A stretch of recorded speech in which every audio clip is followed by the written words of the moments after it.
Paulo Melo Pereira. Quando e onde o senhor nasceu? Eu nasci aqui em São Gabriel, em 1º de fevereiro de 1929. 29. Doutor, o senhor estudou aqui na cidade? Estudei no ginásio São Gabriel.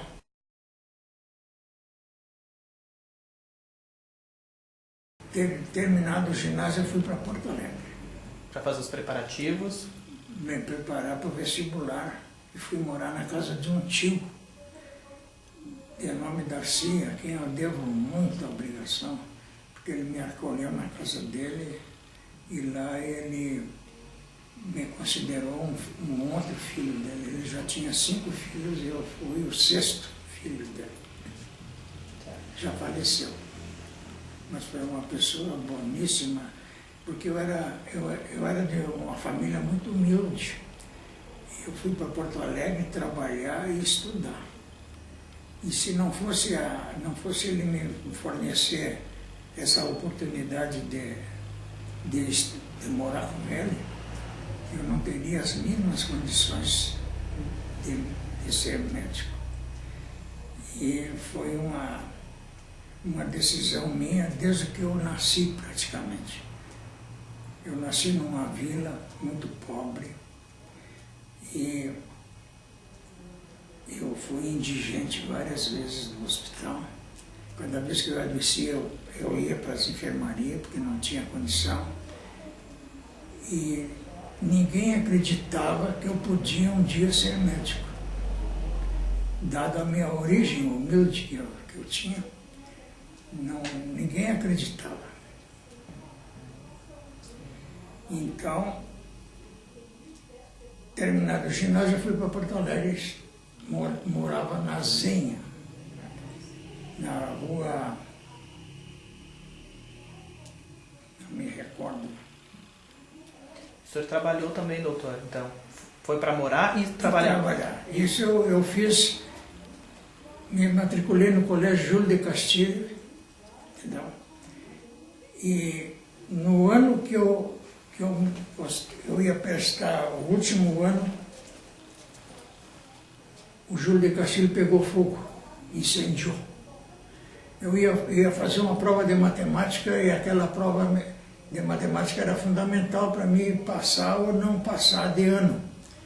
E quando eu me levantei de manhã cedo, eu ouvi no rádio que o Júlio de Castilho tinha queimado, tinha incendiado. E aí foi suspenso o exame foi suspenso, marcado para outra data. E eu completei o Júlio de Castilho e fiz o meu primeiro vestibular. O primeiro vestibular tinha 8.000 candidatos. Só existia uma faculdade de medicina no Rio Grande do Sul, que era a URGS. Só tinha essa, não tinha mais nenhuma faculdade. Então a quantidade de candidato era muito grande, né? Então eu fiz o primeiro vestibular e não consegui vaga. Claro, tira o curso secundário para fazer vestibular de medicina, raramente passa, excepcionalmente. Então eu me preparei muito bem, mas eu fui afastado das minhas pretensões por causa de um professor, que eu não me esqueço jamais dele, professor Rietti. O professor Rietti era professor de biologia. E naquela época tinha exame escrito, oral e prático. E ele me deu um giz e me mandou na pedra e me fez uma pergunta e eu respondi, ele disse que não era aquela resposta. E eu dei outra, procurei a dar outra resposta, e ele não aceitou, e eu fiquei parado, e ele não me perguntou mais nada, e me mandou embora. Me deu uma nota lá embaixo, que foi o suficiente para me desclassificar no exame. Passado alguns anos, já lá pelo 3º, 4º ano, eu cursando medicina, eu falei para ele esse fato. O senhor se lembra? Que eu vou me lembrar de uma coisa dessa e tal. Porque vem muitos candidatos, a maior parte é ignorante. Quando não, eu não tenho paciência, quando já me responde mal, eu já mando embora. Imagine, aí eu cheguei lá no meu tio e disse, olha, infelizmente eu fui mal. Mas eu cheguei chorando, sabe? Porque eu queria ter passado, porque eu me dediquei muito. No colégio eu trabalhava o dia inteiro e saía do colégio, fazia um lanche no centro da cidade e ia para o colégio e terminava as aulas às 11 horas. Eu chegava estafado, cansado e muitas vezes dormia. O professor me surpreendia dormindo e dava uma batida na classe e eu dava um pulo para cima. Então foi uma época marcante na minha vida. Em 1953, por aí. Então, e eu cheguei lá e contei para o meu tio, não tinha passado, eu chorando, e o meu tio se abraçou em mim, chorou comigo, e me deu muito incentivo para eu continuasse tudo novamente. Aí eu continuei tudo novamente, estaca zero, recomecei o meu vestibular, eu ia estudar para o vestibular, e quando a minha surpresa tinha 8.000 candidatos para 100 vagas, eu digo, estou liquidado.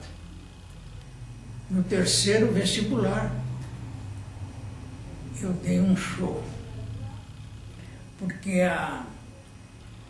eu estudava, existia só 3 matérias, era Química, Física e Biologia. Não tinha português, não tinha esse mundo de matéria que tem, hoje não. Antigamente eram essas 3, agora essas 3 eram com profundidade, tinha que saber. E eu era muito bom em física. E a física era uma das matérias que botava muito candidato para escanteio. E eu fiz o meu vestibular de física e tive 10 em todos os exames, todas as perguntas que me fizeram, acertei todas e fui aprovado com a melhor nota de física, os 3 exames. O exame oral, prático e escrito, eu tirei 10 em todos. Isso me facilitou muito. Quando eu cheguei em São Gabriel, eu fui professor 3 anos de física do colégio secundário aqui em São Gabriel. Bom, no terceiro vestibular, 8.000 candidatos, digo, estou ferrado, não vou conseguir. Mas consegui, saí em 15º lugar, de 8.000. Então, os professores do cursinho lá, que eu fiz um cursinho também.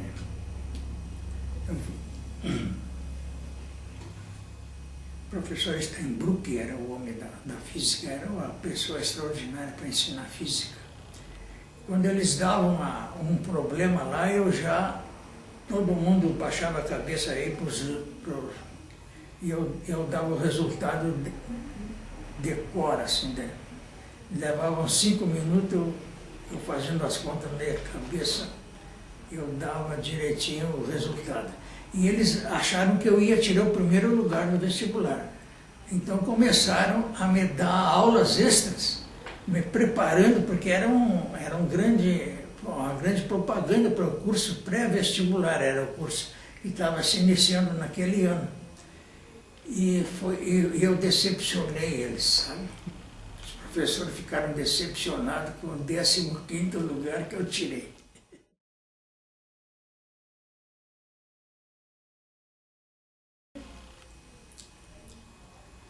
A história entrei na faculdade, me matriculei, aí começou a festa dos bichos. Na festa dos bichos era horrível o que os veteranos faziam com os coitados que recém estavam entrando.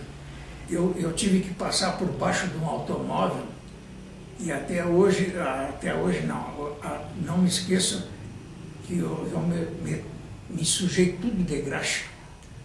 E eles me tiraram um lado do bigode, me deixaram o outro. Quando eu entrei no ônibus, naquela época era ônibus, o pessoal olhavam para mim e davam risada, e que eu não podia tirar aquele bigode. Então, numa reunião dos bichos lá, os veteranos pediram, me destacaram para mim falar sobre a influência da pulga no cinema. Então, esses troços parece que se tornaram mais violentos, né, com o correr do dia, dos anos. E hoje a coisa é muito mais severa, né? Eles abusam mesmo da ingenuidade do que está entrando na faculdade. Então, eu fiz o meu primeiro, segundo, terceiro ano, não me lembro muito, mas eu tenho um professor que me marcou muito, um professor de cardiologia, que uma vez me destacou para dar uma aula e sentou na primeira fila. Ele sentou e ele só fazia crítica, ele não fazia nada construtivo. Se tu não fizesse uma exposição ao gosto dele, ele anarquizava com o aluno, sabe? Não me lembro o nome dele, sabe? Mas esse professor... Agora, na Santa Casa, eu tive uma grande amiga de pediatria, a professora Mariano da Rocha. Maria Clara Mariano da Rocha. Era uma professora que nos intervalos das aulas, eu ia para um barzinho de frente ao hospital, tomar cafezinho com ela. Ela era minha amiga. E ela me influenciou para fazer a especialidade. E ela foi uma das maiores influências que eu tive. E me dava aula, e aulas extras, e me ensinou mesmo. Até na época não existia nada desses pós-graduação, não tinha coisa nenhuma.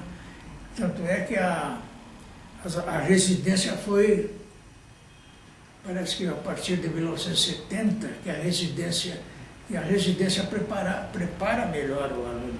Naquela época a gente saía com o diploma na mão para fazer qualquer especialidade que desejasse, entendeu? Então eu cheguei em São Gabriel em 1959. O senhor se formou em 60. De 59, em dezembro, dia 19 de dezembro, era o dia da minha formatura.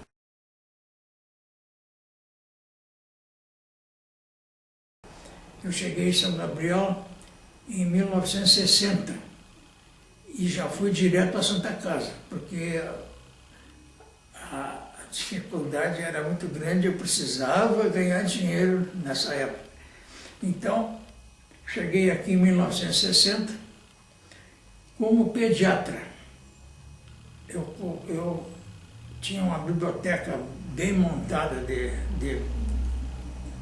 infantil e comecei a estudar. Cada paciente que eu atendia, eu ia verificar se estava corretamente feito, porque a responsabilidade é muito grande. Então, eu tinha pouca experiência, a experiência que se adquire com a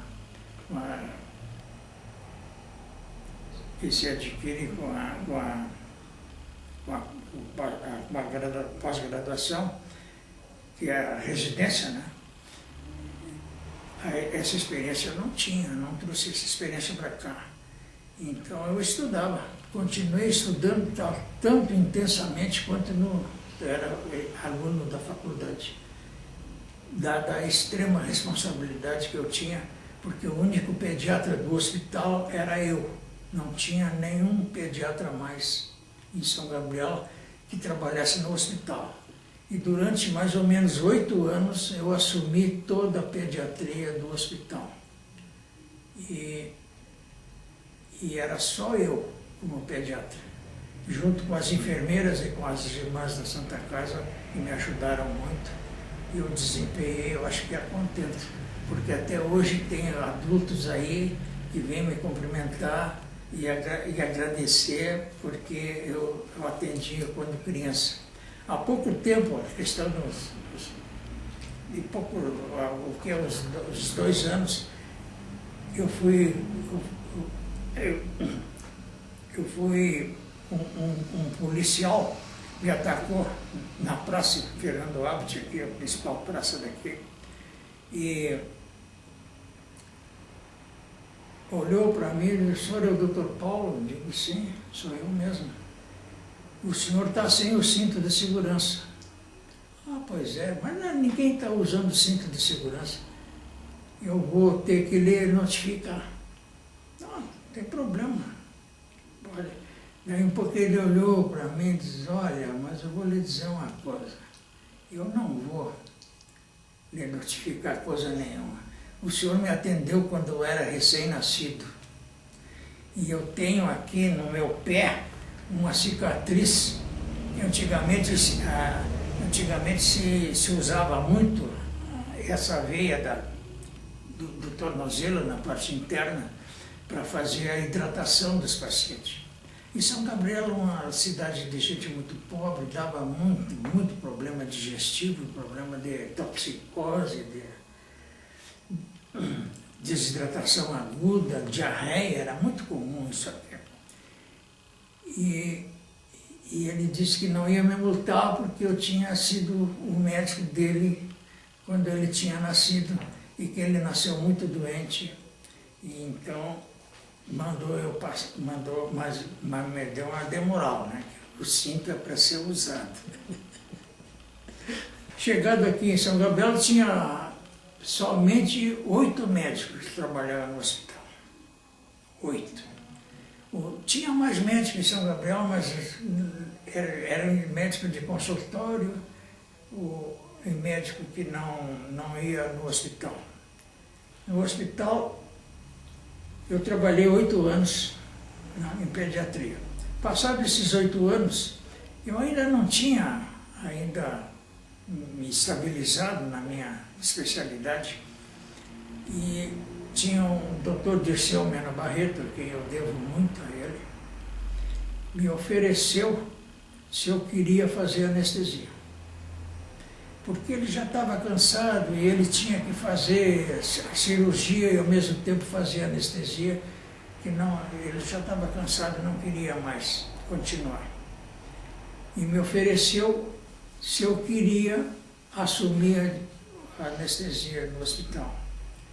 Mas eu tinha que ir para Porto Alegre, fazer um curso lá. E eu ainda não estava muito bem como pediatra. E a anestesia eu sabia que era lucrativo, mas não foi por isso. Em parte porque havia necessidade de uma pessoa assumir a anestesia. E ele me deu todo o material dele, repassou tudo para mim, só com uma condição: eu tinha que dar uma porta para a igreja da capelinha do hospital. E esse foi. Então eu tive lá na Beneficência Portuguesa, eu tive uns 2 meses, mais ou menos. E lá o doutor Dirceu me mandou uma cartinha para um amigo dele, que era professor da Faculdade de Medicina de Anestesia, que era o doutor Afonso Fortes. O Afonso Fortes, ele tinha uma firma, a Marcosul, e ele vendia material de anestesia.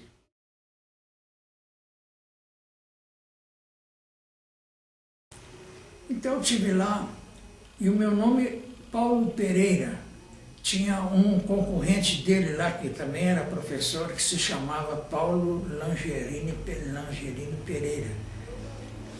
E ele um dia me levou lá onde eles se reuniam, e ele me apresentou para os colegas, vários colegas, dizendo que eu ia acompanhar lá, que eles me atendessem lá e me ensinassem alguma coisa. Eu não disse para vocês que Paulo Pereira não sabia fazer anestesia? Está ele para aprender comigo. Então, eu não me esqueci dessa coisa. Eu fui para a Beneficência Portuguesa e lá eu tive mais ou menos um mês. Olhando, de vez em quando um colega passava para mim fazer, para me entubar, entubar pelo nariz, que era via nasal, que é um pouco mais complicado. E eu vim de lá já com toda a aparelhagem que eu tinha aqui, somado, o Afonso me vendeu todo o material que ele tinha e eu já vim preparado aqui para fazer qualquer tipo de anestesia. Bom,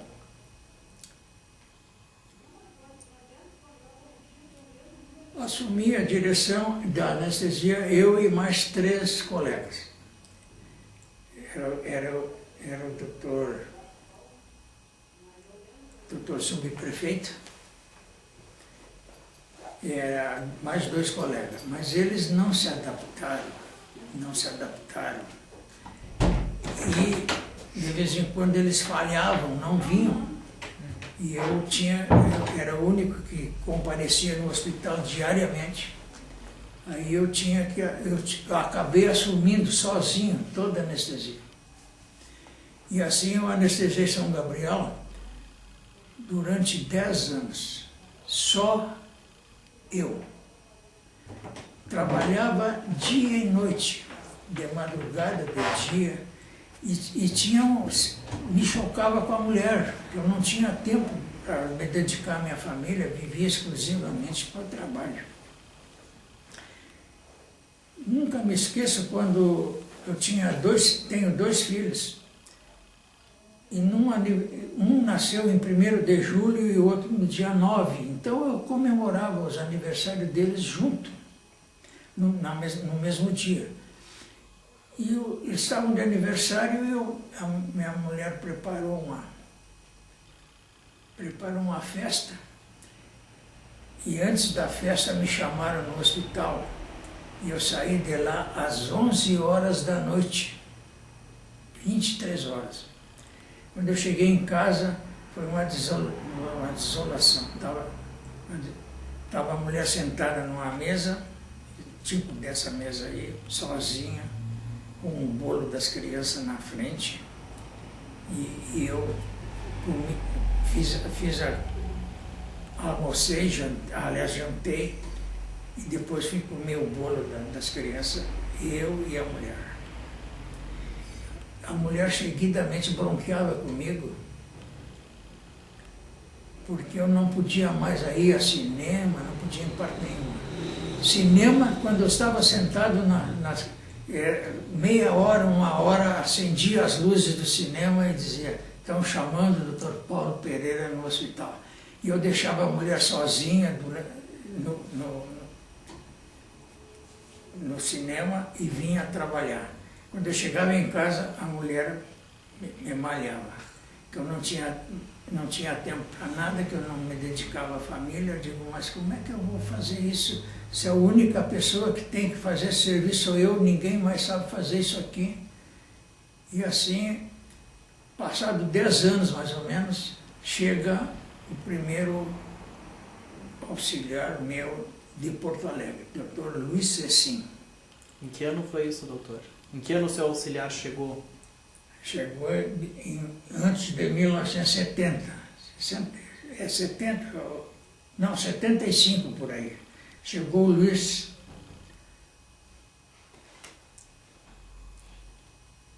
Esse Luiz era uma pessoa muito bem apessoada, um guri bem novo. E o mulherinho de São Gabriel se apaixonou por ele. E me correram com ele daqui. Um ano depois que ele trabalhava comigo, eu aprendi muita coisa com ele, porque ele saiu da faculdade fresquinho, com os conhecimentos, e ele me ensinou a fazer muita coisa da anestesia que eu aprendi foi com ele. Inclusive, fazer a intubação nasotraqueal, que era muito difícil e precisa ter uma certa experiência. Ele me ensinou a fazer bloqueios, bloqueio raque peridural, bloqueio troncular, isso aí tudo eu devo a ele. E era um guri muito bom, mas as mulheres aqui, as gurias aqui não deixaram ele parar, não deixaram ele sossegado. Um dia eu perguntei para uma enfermeira, o que é que tem esse rapaz que tudo que a guria se apaixona por ele? Ela disse, ele tem um rostinho de tristeza que dá vontade da gente acariciar ele. Um dia eu saio do hospital, ele entra, eu vou saindo do hospital, ele me ataca. Por amor de Deus, me auxilia. Ele diz, o que é? Diz, tem uma guria sentada no capô do meu auto. Vai lá e corre com ela. Em resumo, ele foi embora e eu atribuí a ida dele, e eu senti muito a ida dele, porque ele me auxiliava, ele era muito trabalhador, e veio conseguir outro. O outro colega era o Dr. Jorge Roberto. Esse Jorge Roberto está agora atualmente em Novo Hamburgo. Há poucos dias tive uma cunhada que esteve lá e falou com ele, e ele perguntou por mim, me mandou um abraço. O Jorge Roberto era uma pessoa muito brabo. E ele, de vez em quando, tinha que aparar as arestas dele, porque ele se discutia frequentemente com colegas e com várias pessoas que se aproximavam dele. Eu tenho uma dele que eu nunca me esqueço. Um paciente, antes de ser anestesiado por ele, eu estava presente, e perguntou para ele, doutor, o que é anestesia? A resposta dele, anestesia é como um avião, tu levanta voo, mas não sabe se vai descer. Eu achei original. A outra que eu tive que intervir foi com o diretor do Hospital Militar. Eu fiz um contrato com o Hospital Militar para trabalhar para fazer anestesia em soldados e os militares de São Gabriel. E ele foi fazer e fui eu e ele fazer uma anestesia lá, muito delicada. Um indivíduo tinha levado 8 tiros no abdômen e fez várias perfurações. E nós começamos a operar esse paciente às 9 horas da manhã, e no outro dia, às 9 da manhã, ainda estavam operando ele. E esse Jorge Roberto, logo em seguida que ele iniciou a anestesia, ele pediu uma sonda nasogástrica.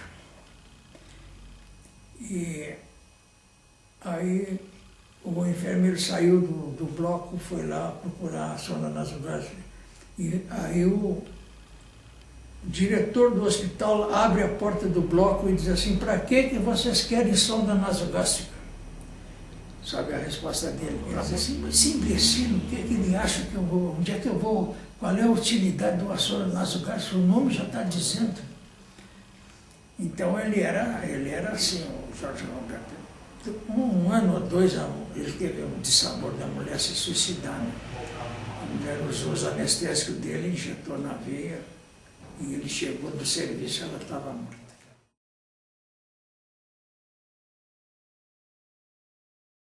Eu tenho 2 filhos médicos, um é psiquiatra e a outra é pediatra. Sem eu dizer para elas qual é a especialidade dela. Quando eu vi, estavam fazendo vestibular, eu digo, para quê? Para medicina. Porque lá em casa respirava-se a medicina. A minha mulher era adoidada por problemas médicos. E muitas vezes eu tive que chamar a atenção dela, porque ela, para me livrar do cansaço que eu chegava em casa, ela atendia as crianças na porta e até receitava. E eu disse a ela uma vez, e várias vezes eu fiz ela ver, que se ela desse um remédio para uma criança e fizesse mal, ou a criança viesse a óbito, ela ia se dar muito mal. Porque eu posso dar um remédio para uma criança e a criança, não, o remédio não surtir efeito e a criança morrer, tudo bem. Agora tu não deve receitar. Ela receitava soro, receitava antibióticos, era horrores, na porta. Então havia esse choque aí. E quando meus filhos foram crescendo, uma vez eu perguntei para minha filha, que hoje é pediatra, o que é que tu quer ser quando tu for grande, quando tu crescer? E ela, bem pequenininha, eu quero ser médica, doutora de criança. A recém dando os primeiros passos, as primeiras vezes, falando há pouco tempo, ela já dizia que ia ser pediatra. E hoje ela é pediatra. O outro não, meu filho psiquiatra, ele é mais discreto, ele fez vestibular os dois em Pelotas.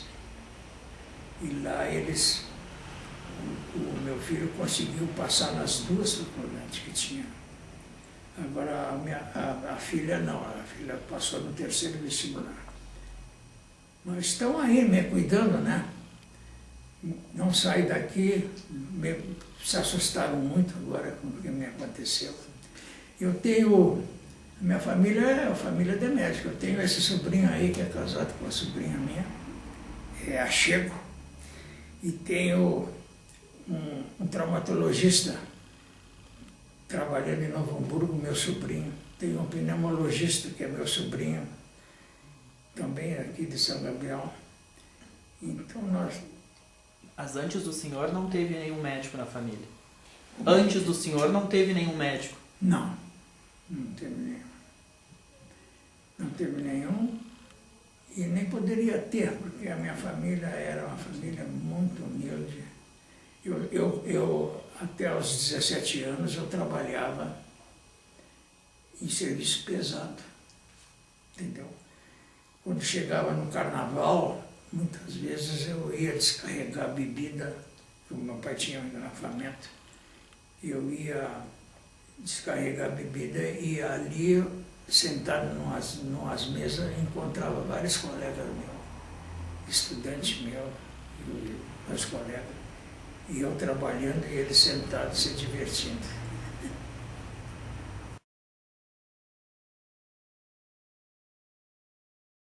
Naquela época havia muito sarampo. O sarampo era uma desgraça. E muita desidratação, toxicose, tudo isso causado por um ambiente pobre, né, de pobreza, sem recursos, sem conhecimento de hábitos higiênicos. Dava muita dispepsia, alimentação, o leite materno não se valorizava muito, como está se valorizando hoje. Antigamente as crianças, as mães não queriam dar mamar no peito, e lá tinham várias razões para isso. O leite era fraco, ou a quantidade não era suficiente, e pulavam logo em seguida para a mamadeira artificial. Então havia muito sarampo, rubéola. A rubéola era muito frequente também. E doenças da infância, então, era muito comum. Não tinha essa luta para vacinação e propaganda e obrigando as crianças a propagação era muito menor, né? Hoje a grande maioria das crianças verificaram que para evitar essas doenças realmente a vacinação é fundamental. Então essas doenças da infância eram muito comuns. Coqueluche era frequente. Outra coisa que matava muito aqui era a difteria. O croup era frequente. Atualmente é muito raro se ver uma pessoa uma criança com croup. O croup é uma difteria que obstrui as vias aéreas e a pessoa morre por asfixia. Então, muita criança, inclusive uma irmã minha com 7 anos de idade, morreu assim. Morreu com croup. Então, isso era quase que diário. Outra coisa que frequentemente eu atendia e hoje não atendo mais é a paralisia infantil. A paralisia infantil não existe mais. Mas na minha época existia bastante. Frequentemente se atendia crianças com paralisia, porque não existia ainda uma vacina eficaz, né? Hoje a gotinha resolve e acabou praticamente com a paralisia infantil. E até hoje a gente encontra pessoas com sequela, porque dava sequelas motoras muito marcantes, e a pessoa ficava quase que inválida, paralisada da cintura para baixo.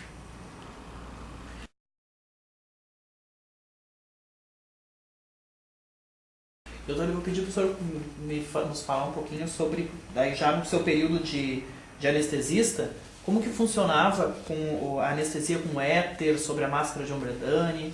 A máscara de Ombredane era coberta por uma tocha de oxigênio, de algodão, e ali se pingava o éter e a pessoa aspirava aquele éter. Era horrível, o éter tem uma sensação desagradável.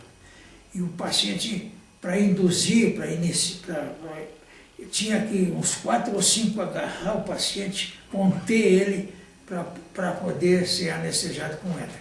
A grande vantagem é que tu podia despejar aquele éter todo e não matava o paciente. A diferença entre a morte e a anestesia era muito grande. Hoje esses anestésicos diminuem cada vez mais. Entre a morte e a anestesia cirúrgica já diminuiu muito. Então é fácil hoje uma pessoa tomar uma superdose de anestesia. Naquela época não existia esses anestésicos muito potentes como tem hoje. E o éter, ele tinha uma grande propriedade, ele não irritava as vias aéreas. E uma das coisas mais temidas, temida até hoje, é o espasmo. O espasmo é por irritação das vias aéreas. Os brônquios se fecham e a pessoa não respira normalmente e começa a dar anóxia. Hoje, o éter, então, servia para tudo. Relaxante, o éter era relaxante e não irritava as vias aéreas e dava um plano de anestesia suficiente para fazer qualquer anestesia abdominal, porque ao mesmo tempo ele dava relaxamento. Então, era um anestésico quase perfeito. Infelizmente, ou felizmente, não se usa mais. Eu ainda tenho no meu aparelho de anestesia de muitos anos atrás, que eu comprei há muitos anos, que eu trouxe de Porto Alegre quando vim para cá. E ainda tenho um vaporizador próprio para o éter.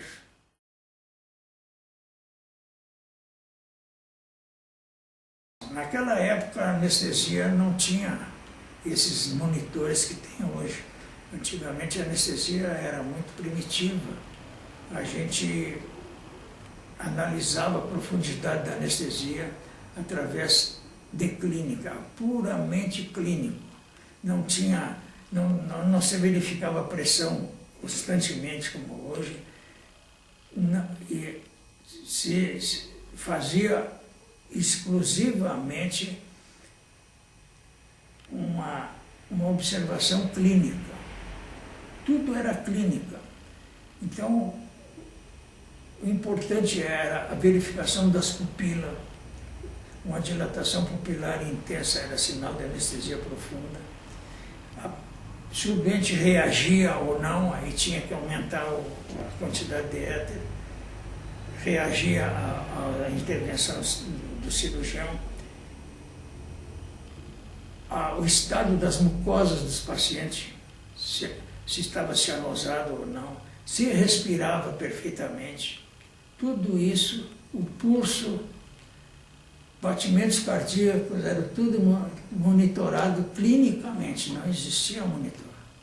Hoje os monitores, a gente anestesia, fica sentado e vai verificando os dados do monitor e ali o monitor marca a pressão frequentemente, automaticamente, saturação de oxigênio, se ele está absorvendo bem o oxigênio, eliminação de CO2, tudo isso é feito mecanicamente. Então facilitou muito, mas infelizmente ou felizmente surgiu essa tecnologia moderna que facilitou muito o nosso trabalho. Por isso que eu acho que fazer anestesia é muito fácil, atualmente. Depois de se ter a experiência que a gente tem de 40 anos, por isso que eu estou relutante em deixar de trabalhar, porque eu me sinto capaz de fazer ainda o bem e de vez em quando me emociona. Mas aos pouquinhos eu fui vendo que eu devo parar. Eu recebi a pressão dos colegas, que também não admitiam me acordar às 4 da madrugada para fazer anestesia nessa minha idade, no inverno chovendo, e frequentemente me chamavam. Os filhos começaram a me criticar e praticamente me obrigaram a parar de fazer anestesia. Eu vivi exclusivamente para a minha especialidade. Eu dei tudo que eu tinha em benefício dos outros. E lamento não continuar, porque a saúde também já começou a aparecer sinais de envelhecimento, um problema de coração que a família inteira não sofre de coração, e eu acabei com um problema de envelhecimento e estou aí com marca-passo. Eu sou médico por vocação. Quando eu tinha mais ou menos uns 9, 10 anos, um médico, colega nosso, o Dr. Oswaldo Dutra, foi lá na minha casa atender a minha mãe a domicílio, que antigamente se usava muito atender a domicílio. Eu trabalhei no SANDU, que era o sistema de atendimento domiciliar de urgência. Trabalhei 35 anos no INAPS. Eu fazia anestesia, pediatria, clínica médico hospitalar. Trabalhava estupidamente nessas 3 especialidades, porque como não existia residência, não existia especialista. Tu saía com o canudo na mão e te ia fazer o que tu quisesse, o que tu achava que tinha capacidade de fazer. Então eu aqui fiz redução de fratura em traumatologia, pediatria, doenças digestivas, tudo que aparecia o médico fazia. Era um tipo médico generalista. E quando esse médico atendeu lá a minha mãe, na hora que ele saiu no auto, com um auto novo, recém-comprado, eu saí com a receita dele na mão e disse: "O senhor me dá uma carona para mim ao centro da cidade comprar esses remédios?" Ele me olhou dos pés à cabeça, olhou para mim e disse: "Com essa sujeira tu não entra dentro do meu auto." E foi embora. Passados os anos eu estou fazendo uma cirurgia com ele. Ele era uma pessoa muito delicada e tal, mas nesse dia ele me disse isso.